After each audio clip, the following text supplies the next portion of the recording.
Hey guys, welcome to episode 5 of Reply All. Yesterday we talked about the Yankees starting rotation. Who is the ace? It's an interesting conversation, especially because Hiroki Kuroda started last night, 4 earned runs. Wasn't great, was a little bit better, but it seems like his fastball is getting too much of the plate and people are hitting it out of the park. I still think he's the ace. A lot of you disagree, a few of you agree. Let's look at a few of the tweets I got. One from @RobertDreamer says, the Yankees have no permanent ace. They have an ace of the week, changing from one to another. Robert, I couldn't agree more with you. I actually think that's a pretty good point. It does seem like every week somebody else steps up, somebody else falters. Ivan Nova has a big start coming up against the Red Sox.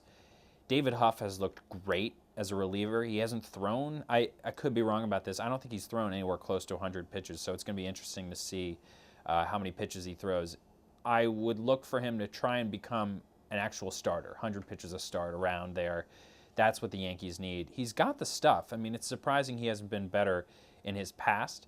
He has really good stuff. He throws a 93-mile-an-hour fastball from the left side with movement, and he has a good off-speed pitch, a really good curveball. So the Yankees starting rotation does change significantly week to week, especially now that Phil Hughes is in the bullpen. Now let's look at Andrew DeCino. Says, Kuroda has proved to be the ace over the last season or so. He's had some rough outings of late. Andy is number 2, though. And I thought that was interesting that you think Andy Pettit's number 2, Andrew. So I replied and said, Andy over Nova?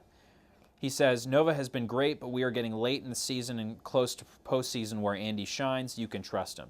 I also think that's a good point. He is great. End of September, beginning of October, he's fantastic. So I loved both of those arguments. Keep them coming on Twitter, on YouTube, whatever you guys want to do. For our next topic, I'd like to discuss just which Yankee you want up in a clutch situation. And not just a clutch situation, the game is on the line here. So who do you want at the plate for that? I think an argument can be made about a lot of different hitters that they have, especially now that they've had some reinforcements.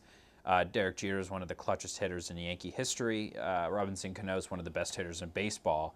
And Alfonso Soriano has been one of the hottest hitters in baseball. So those three, I think, most of you will argue between. I am on the side of Alfonso Soriano because I like to think practically. I think Derek Jeter is still coming back to his form before his surgery. He's not quite there yet. When he is healthy, I would say definitely want him at the plate because when he's healthy, he's hard to double up for a double play because of his speed. And he also puts the ball in a bunch of different places. If you have a guy at third and one out, he can hit the ball in the hole on the right side and get a base hit. So I think that's a very good argument. I think Robinson Cano is one of the most talented hitters in baseball. So for that reason, he's also a good argument. But for Alfonso Soriano, you got to remember how clutch he's been in every situation since he's come up. He has done something good, whether it's the single up the middle last night or the huge home runs he's hit. The one against R.A. Dickey featured in yesterday's Power Report comes to mind, actually.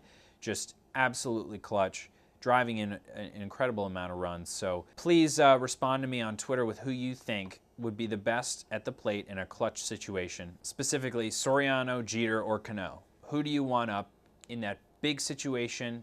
I'm not going to say Game 7 of the World Series because we don't know if that's a possibility yet, but against the Red Sox this weekend, bottom of the 9th inning, down 1 run, got a guy at third and 1 out. Who do you want at the plate? So that's our topic for today. Make sure to comment on YouTube or tweet at me with however you feel, and I'll try and get back to you or feature you in tomorrow's episode of Reply All. Until then, keep watching, keep commenting. I'll see you then.